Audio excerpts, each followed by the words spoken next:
ఖర్జూర ఒకసారి నాటితే 80 ఏళ్ల దిగుబడి వస్తుంది. ఏడారి ప్రాంతంలో పండించే ఈ పంట ప్రస్తుతం తెలంగాణ రాష్ట్రంలో సైతం పండిస్తున్నారు. ఖర్జూర పంట సాగుపై మీటీవీ ప్రత్యేక కథనం.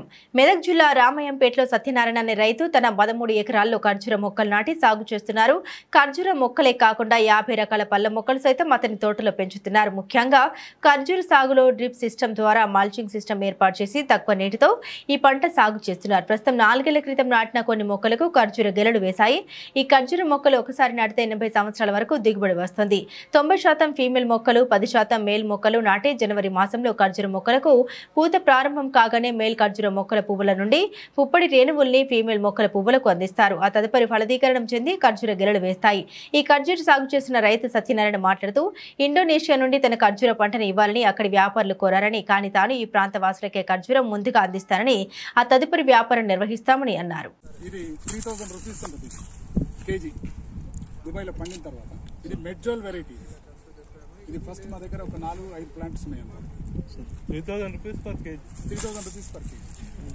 ఇది యాక్చువల్గా అక్కడ పండిన తర్వాత 60 డిగ్రీస్ టెంపరేచర్లే పడుతుంది. ఇది మన దగ్గర పచ్చికాయతో అయిపోతుంది కాబట్టి ఫస్ట్ టైం మేము కూడా ఇంతవరకు చేయలే. మెడ్జోల్ అంటే అన్ని చూసినాం కానీ మేము మెడ్జోల్ ఇప్పుడు మీ దగ్గరనే చూస్తున్నాం. మెడ్జోల్ మోడల్. మెడ్జోల్ అనేది చాలా ఎక్కువ ఉంటుంది, కండ చాలా ఎక్కువ ఉంటుంది, చాలా స్వీట్నెస్ ఉంటుంది, సైజ్ పెద్ద ఉంటుంది సైజు. అటువంటిది మెడ్జోల్ అనేది చాలా ఇంపార్టెంట్ వెరైటీ. ఇప్పుడు మన దగ్గర ఉన్న వెరైటీ ఈ గొంగూర కూడా మన దాంట్లో పుట్టినది. ఇక్కడ పుట్టినవి ఉంచుకున్నాం, మిగతా పెద్ద ఇది ఎక్కువ బండలు అవుతుందని తీసేస్తున్నాం. ముందు గిరిక ఉన్నప్పుడు గిరిక పాలు తీసుకుపోయి నేను క్యాన్సర్ హాస్పిటల్ ఇక్కడ నుంచి హైదరాబాద్లో తీసుకుని క్యాన్సర్ హాస్పిటల్ ఇస్తుంటుంది. దాంట్లో 4 పేషెంట్స్ మాత్రం ఈ గిరికో మిల్క్ తోటి మంచిగా ఇవ్వాలి. గిరికో మిల్క్ అనేది క్యాన్సర్కి చాలా బాగా పనిచేస్తుంది. గిరిమూత్రం కూడా తీసుకెళ్తారు.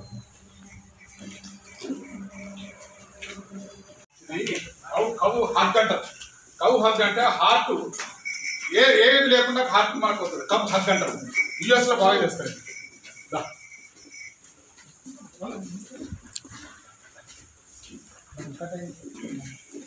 ఎక్కడ ఇక్కడ దగ్గర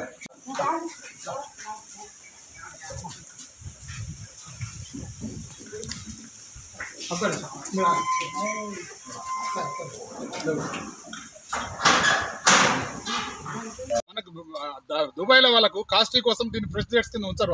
వాళ్ళకి నిల్వ ఉంటుంది కోసం వాళ్ళు ఏం చేస్తారు, ఆ ఫ్రూట్స్ని ఇంకా దాని కెమికల్ లాగా చేసేసి కెమికల్ ట్రీట్మెంట్ చేసి మనకు అమ్ముతారు అందరికి, మొత్తం ప్రపంచానికి. మనకు అడ్రస్ వచ్చినాయి, మనకు మొత్తం మాకు పంపించండి. వాళ్ళు ఈ గ్రీన్ ఉన్నాయి కదా, ఈ గ్రీన్ ఉన్నాయి కూడా తీసి ఖరీదు చేస్తారు. అక్కడ ఆ ఖరీదు ఉంటుంది ఇండియన్. మన దగ్గర ఇంకా అలవాటు కాలేదు. ఇప్పుడు ఇది ఇస్తుంటే కూడా చాలా మంది తెలిసిన వాళ్ళు ఇంకా ఈతకాయలు అంటారు. ఈ చెట్టును చూసి కూడా మా ఇంట్లో పెరిగింది ఈత చెట్టు అంటారు. ఈత చెట్టు కాదు ఇది, ఇది చాలా స్పెషల్. ఇది ఖర్జూర చెట్టు, ఫిమేల్ చెట్టు, మేల్ చెట్లు ఉంటాయి. దీన్ని మాన్యువల్ పాలినేషన్ చేయాలి. చేసిన తర్వాత ఇది ఈ రకంగా తయారవుతుంది. అన్నాక దీన్ని ఫ్రెష్ రేట్ తినటం వల్ల హెల్త్కి అన్ని రకాలు ఉపయోగపడుతుంది. మీరు తిని చూడండి ఎట్లుంటుందో, మీరు మళ్ళీ కావాలంటారు. కొంతకే అడిక్ట్ ఎట్లా అవుతారో డ్రింక్ కానీ సిగరెట్స్ కానీ అడిక్ట్ అయినట్టు ఇది తింటే మళ్ళీ తినాలనిపిస్తుంటుంది అనమాట. ఇప్పుడు అదే దుబాయ్ ప్రాసెస్ ఖర్జూర 1-2 తిన్నాక మనకు తినబుద్ధి కాదు. మా హార్టికల్చర్ డిపార్ట్మెంట్ ఎప్పటికప్పుడు మాకు సపోర్ట్ చేస్తున్నారు. ఇవి వాడమని చెప్తున్నారు. వాళ్ళు చెప్పిన గైడెన్స్ తోటి కూడా వింటున్నాం. లాస్ట్ టైం ఉన్న కమిషనర్ గారి దగ్గర నుంచి ఇప్పటిదాకా మాకు పెట్టినప్పటి నుంచి కమిషనర్ వెనుకనే ఉన్నారు. మాకు చెప్తే ఇట్లా వాడాలని. గో ఆధారిత గోమూత్రం వాడుతున్నాం. పెండ మిక్స్ చేసి సంపులు వేసేసి డ్రిప్ ద్వారా దీనికి ఇచ్చేస్తున్నాం. ఇబ్బంది లేదు. ఎప్పుడైనా ప్రాబ్లం వచ్చినా ఆవుమూత్రం కూడా స్ప్రే చేస్తున్నాం. వేరే రసాయనం లేదు.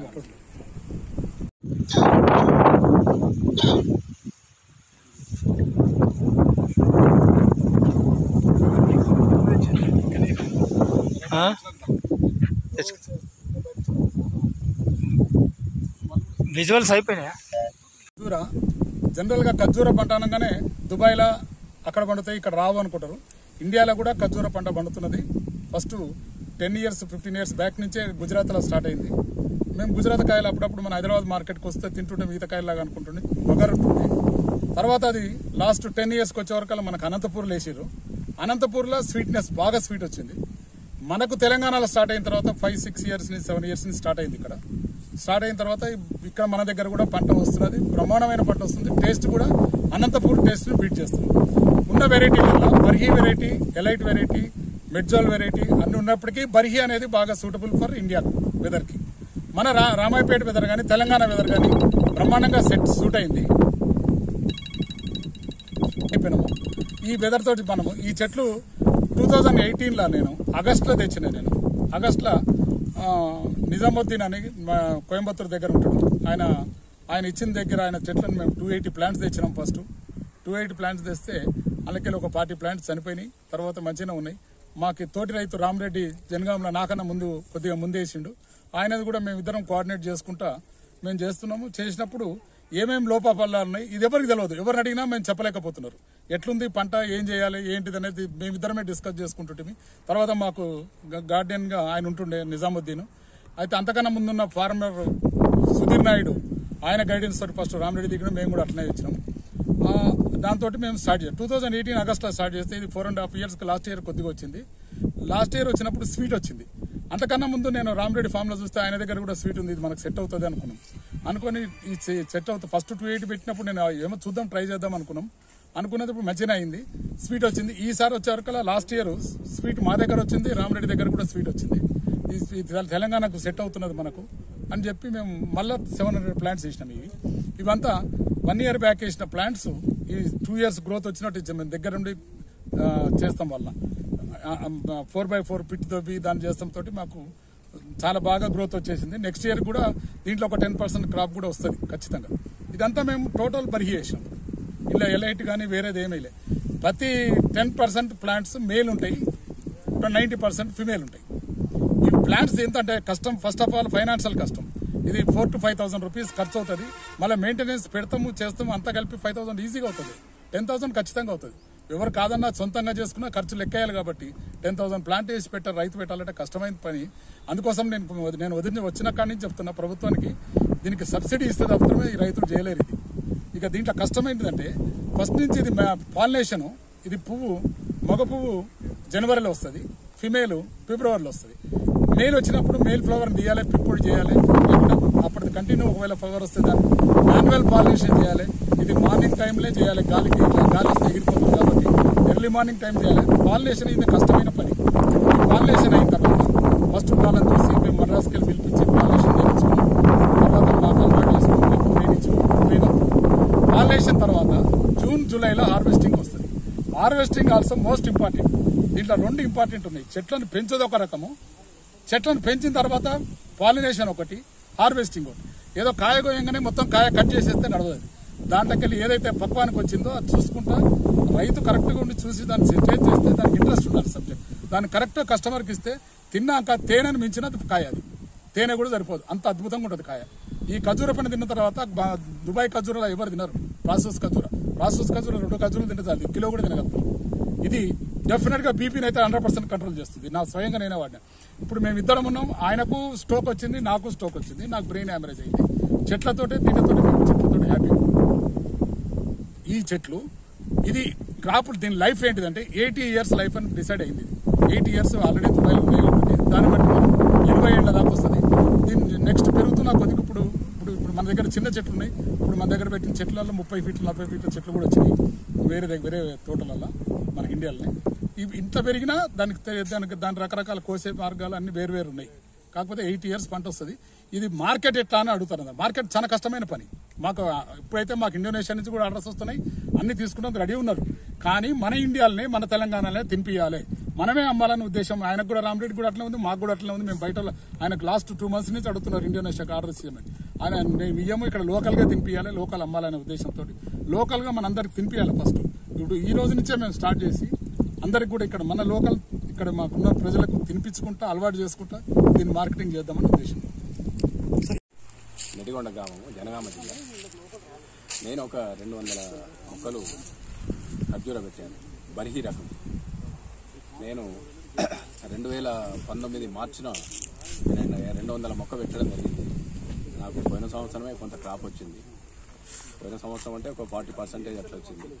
ఈసారి టోటల్గా దాదాపు ఆల్మోస్ట్ 90% క్రాప్ రావడం జరిగింది. కాకపోతే ఈ మొక్కకు ఏంటంటే మొక్క పర్చేజ్ చేసినప్పుడు 4,500 రూపాయలు ఒక మొక్క పడుతుంది.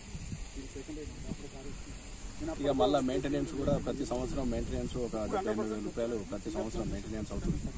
దీన్ని ఒక 5 సంవత్సరాల వరకు మొక్కను కాపాడితే 5 సంవత్సరాల వరకు మనకు పంట చేతికి వస్తుంది. ఆ పంట చేతికి వచ్చినప్పుడు అంటే ఈ పంట ఏది 5వ సంవత్సరం పంట చేతికి వస్తుంది కాబట్టి దీనిలో మెయిన్ ప్రక్రియ ఏంటంటే ఫ్లవరింగ్. మేల్ ఫ్లవర్ వస్తుంది. మేల్ ఫ్లవర్ జనవరి నెలలో వస్తుంది. ఆ జనవరి నెలలో వచ్చినప్పుడు మేల్ ఫ్లవర్ని కట్ చేసి ఆ పౌడర్ కలెక్ట్ చేసుకోవాల్సి వస్తుంది. తర్వాత ఫిమేల్ ప్లాంట్స్ ఫ్లవర్ వస్తుంది. ఆ ఫిమేల్ ప్లాంట్ ఫ్లవర్ వచ్చినప్పుడు ఈ మేల్ పౌడరు దాన్ని మనం క్రాసింగ్ చేయాల్సి వస్తుంది, అంటే పాలినేషన్ చేయాల్సి వస్తుంది. అప్పుడు పాలినేషన్ చేసినప్పుడే ఫ్రూట్ సెట్ అవుతుంది. ఆ పాలినేషన్ చేయకపోతే ఫ్రూట్ సెట్ కాదు, అట్లా మొత్తం ఫెయిల్ అయిపోతుంది. అది చాలా కేర్ఫుల్గా చేయాల్సి వచ్చింది. ఇదే మెయిన్ ప్రక్రియ ఇది ఒకటే. తర్వాత ఫ్రూట్ సెట్ అయిన తర్వాత జూన్ జూలై మాసంలో ఫ్రూట్ చేతికి వస్తుంది. ఆ ఫ్రూట్ హార్వెస్ట్ చేసేటప్పుడు కూడా బంచ్కి కొన్ని పక్వానికి వచ్చిన కాయలు ఉంటాయి, కొన్ని పూర్తిగా పండిపోయిన కాయలు ఉంటాయి. అవన్నీ చూసుకుంటూ కట్ చేయడం జరుగుతుంది. కట్ చేసి మనం మార్కెట్ చేసుకోవాల్సి వస్తుంది. ఎందుకంటే ఈ మెయిన్ ఈ రెండు ప్రక్రియలు చాలా జాగ్రత్తగా రైతు చేసుకోగలిగితేనే చేసుకొని మార్కెట్ చేసుకోవాల్సి వస్తుంది. మార్కెట్ కూడా యాక్చువల్గా ఏంటంటే ఇక్కడ మన దగ్గర ఈ తెలంగాణలో ఈ ఖర్జూరం ఇలా ఉంటుందా అనేది అసలు పబ్లిక్లో అవేర్నెస్ లేదు. పబ్లిక్లో అసలు ఎవరన్నా ఇవి కాయలు తీసుకపోతే ఈత కాయలని అంటున్నారు. అట్లా కాకుండా అవేర్నెస్ అంటే మనం ఇక్కడ పండిస్తున్నాం. తెలంగాణలో దాదాపు ఒక 10-15 మంది రైతులు ఉన్నారు కాబట్టి ఈ రైతులతోటి మనం చాలా మంది ఇండోనేషియా వేరే దేశాలు కూడా మా ఫ్రూట్ కావాలని చెప్పేసి అంటే మేమే వాళ్ళకి ఛాన్స్ ఇవ్వకుండా ఇక్కడ తెలంగాణలో ప్రతి రైతుకి ప్రతి ఒక్క మనిషికి ఈ ఫ్రూట్ ఇంట్రొడ్యూస్ చేయాలి, చేసి ఇక్కడ తినిపియాలి.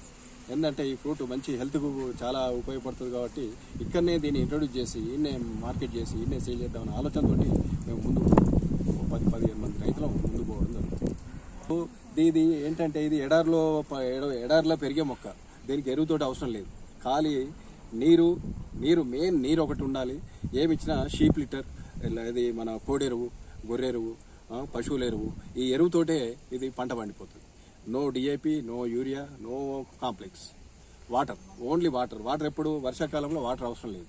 ఓన్లీ సమ్మర్లో డ్రిప్ ద్వారా వాటర్ ఇస్తే సరిపోతుంది. చాలా బెనిఫిట్స్ ఉన్నాయి. ఎంత ఆరోగ్యానికి చాలా మంచిది. డాక్టర్లు కూడా ఎంతో మంది సజెస్ట్ చేస్తున్నారు ఈ ఖర్జూరం ఫ్రూట్ తింటే ఆరోగ్యంగా చాలా అని చెప్పేసి ఎంతో మంది డాక్టర్లు సజెస్ట్ చేసిన సందర్భాలు కూడా ఉన్నాయి. ఎంతో మంది దగ్గర కూడా వినడం కూడా జరుగుతున్నది. కొంతమంది నా సైట్కి అయితే డాక్టర్స్ కూడా వచ్చి వాళ్ళు ఎంక్వైరీ చేసి పోవడం కూడా జరిగింది. లాభాలు ఎలా ఉన్నాయి? లాభాలంటే ఇప్పుడు ప్రస్తుతము పోయిన సంవత్సరం 140 రూపాయలు 150 రూపాయలు కేజీ చొప్పున వాళ్ళు తీసుకున్నారు. ఈసారి కొన్ని గుజరాత్, రాజస్థాన్ రాష్ట్రాలలో తోటలు పోయినాయి కాబట్టి ఈసారి 200 రూపాయలు ధర పలికేటట్టు మార్కెట్ వర్గాలు చెప్తారు.